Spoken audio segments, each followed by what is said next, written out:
Hello there, we're going to look at the trigonometric graphs again. I need to go through a few things about amplitude and period and things like that, which we've seen already in year 12. But I want to extend that now for radians. But then we're going to look at what's called modelling trigonometric functions, which is really where we try to give the functions themselves real life context. So let's move on and let's see what comes of this. So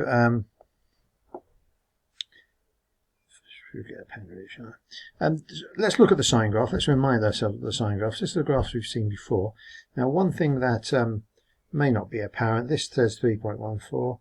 That, of course, is pi. So this is half pi. This is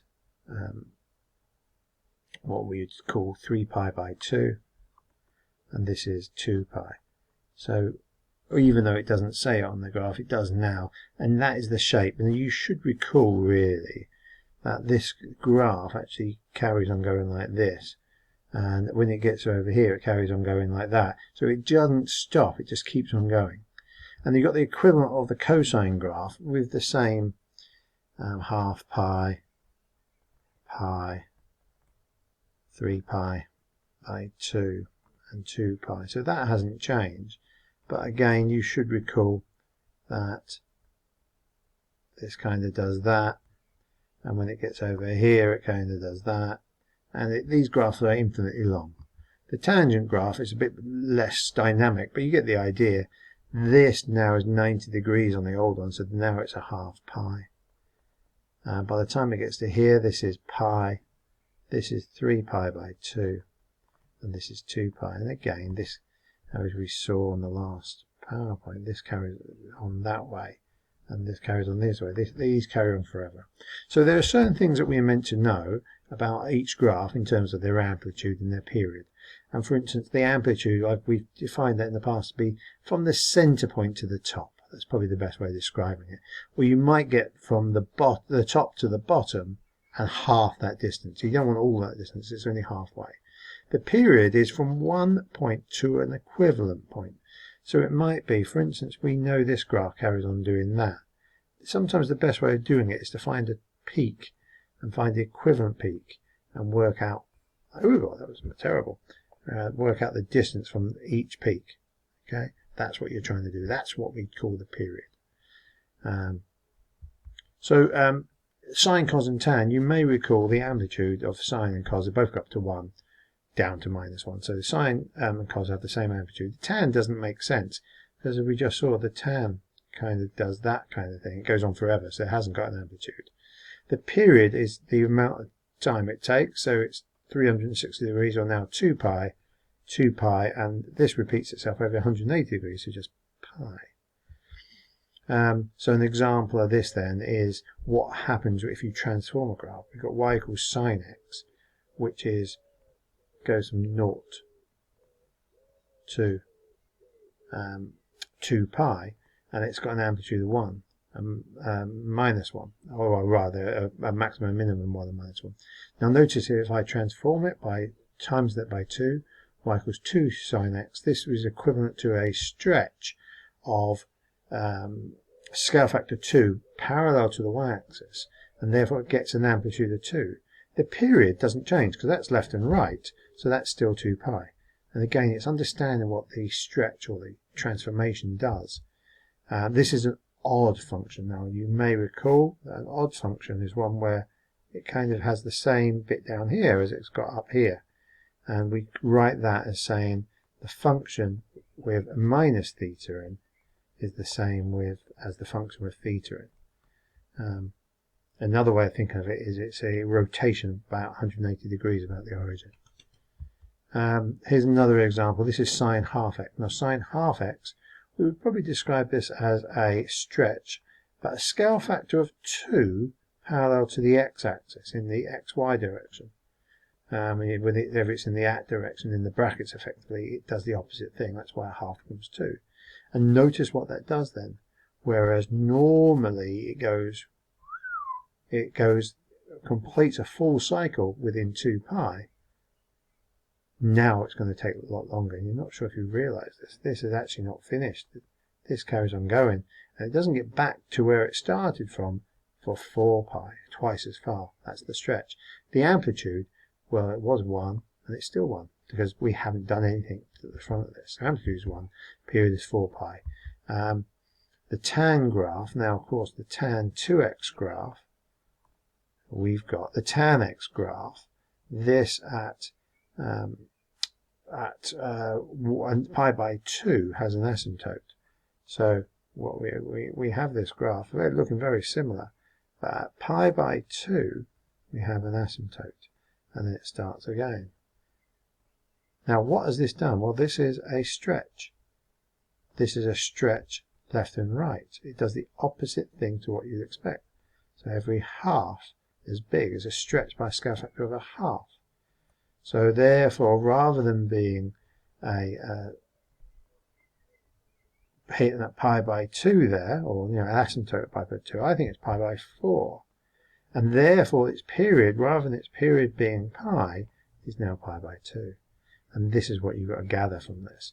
It hasn't got an amplitude, as we've already said, and it is an odd function. So we've got to do that for these graphs. So what's it got? It wants the amplitude and the period, and whether it's odd, even, or neither. So it might be something that you want to pause for a bit and come back to. And I'm going to do them now. So if you haven't paused already, do so quickly. So this, I think, goes up to 5, down to -5. So I think the amplitude of this is 5. The period hasn't changed. It's still 2 pi. That's 360 degrees, remember. And it's an odd graph. Sine is always odd. B, what's B say? A cos half. Now that means it's going to stretch left and right by a scale factor of 2. So what's that do? Well, the amplitude should be 1, and it's still 1. Its period now is going to be twice as big. So it's 4 pi, twice as far as it would be. And it's an even function. These cos graphs are always even. Y equals 4 tan x. Well, these don't have amplitudes. So the period, straight away I'm going to do on this, the period, well, nothing's changed here. So the period is still going to be, now remember, for tan it's 180 degrees the period, or just pi.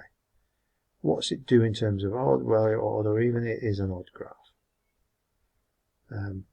Minus sine x. Now minus sine x actually does this. It does the opposite of what your sine graph does. So very similar. Its amplitude is still 1. Its period is still 2 pi. And it's still an odd graph. 5 minus cos x. Now, I've actually drawn some of these graphs. This is one of the graphs I drew. And you can just see it's up here. Now, its amplitude, notice all that's happened is it's moved up and it's reflected. So you can see its amplitude from top to bottom is 2, and therefore its amplitude is 1. So write this here, amp equals 1. What else do I want? Period, well that hasn't changed. Period is still 2 pi. And now it's not, it doesn't, oh, it's an even graph. Left equals right. Oh, I was going to say it's not an odd graph, and it wasn't an odd graph. It is an even graph. Things over here are equal to things over here. So that makes it even, a bit like a cos graph always is. This one I drew as well, sine 3x. Well, that has made it stretch, but stretch inwards by a scale factor of 1/3. So I actually think its period is 1/3 as small as it should be. So I think it's 2 pi divided by 3. Its amplitude hasn't changed. It just goes up, 1, down, 1. I think its amplitude is still 1. Is it? I don't think it's not. I think it's neither odd nor even, because you can't say that as it's rotated about there, but has it rotated about the origin? The answer is no. This one, again, I don't think it's a particularly tricky one. Hasn't only it's been stretched this way by a scale factor of 3, and it's been stretched this way by a scale factor of 2. I suppose it changes a little bit. So the amplitude, because of that, well, it is not appropriate anyway. The period, I said it's got 3 times bigger. Now it's usually pi for a tan graph, so I reckon it's going to be 3 pi. And the odd even bit, well, this is odd again. Tan graphs are odd, unless they get moved up or down. this graph, well, again, it is even, by the way, so I know it's even. That equals that. You can see left equals right. The amplitude, well, you can see it's normally 1, but because it's got a 3 on the front, it's now 3. And what's the period? Well, the period hasn't changed. Left and right, it hasn't been stretched at all. So I think it's still 2 pi. That's what you're meant to be able to do. Hopefully those answers match what I've written there. Fingers crossed they do. Now, a couple of perhaps harder questions. We are meant to be able to look at this equation, y equals a sine bx plus d, and apply transformation knowledge of it. So a sine graph normally does this. And it goes to the top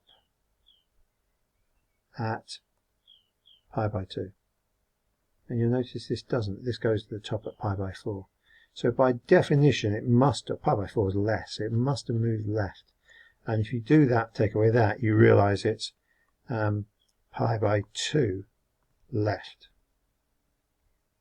Pi by 4, sorry, left. So it's, oh right, it may not be quite at that. You could think of it as being moved left, or it could of course be stretched left. I think it's that. So I think that has become pi by 4.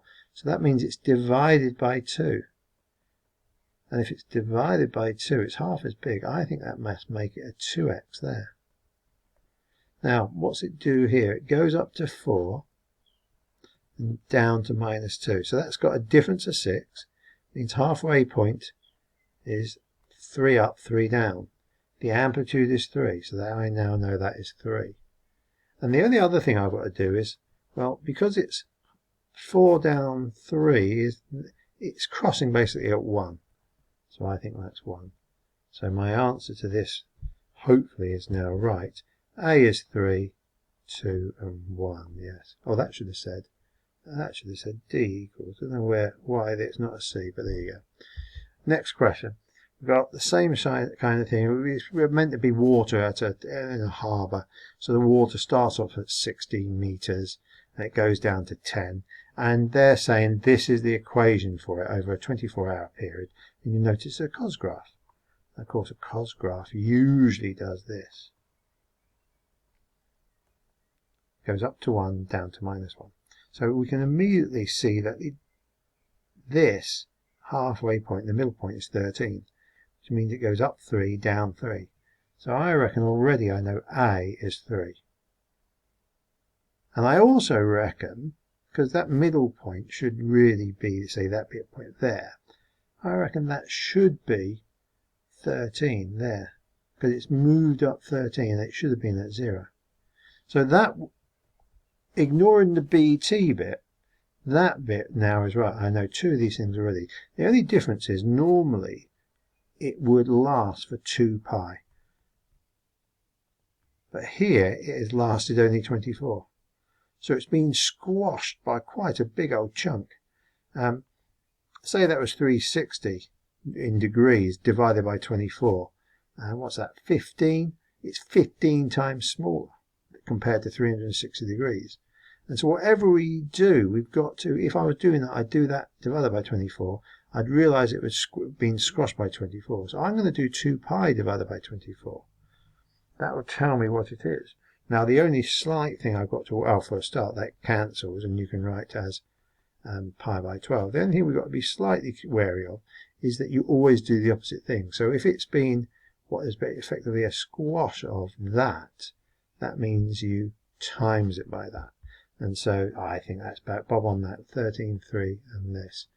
And it does also tell me when's the 2 times at E equals 12 meters high. When's it give me that? Well, I think I set this equation equal to 12. 13 equals 13 plus 3 cos pi by 12t equals 12. Move the 13, then move the 3. You'll get cos pi by 12t equals minus a third. Move the cos and then move the pi by 12. I've run out of time. I'll let you finish that off. Answers, please, were there. Exercise 7C. Best of luck. Question 3 onwards.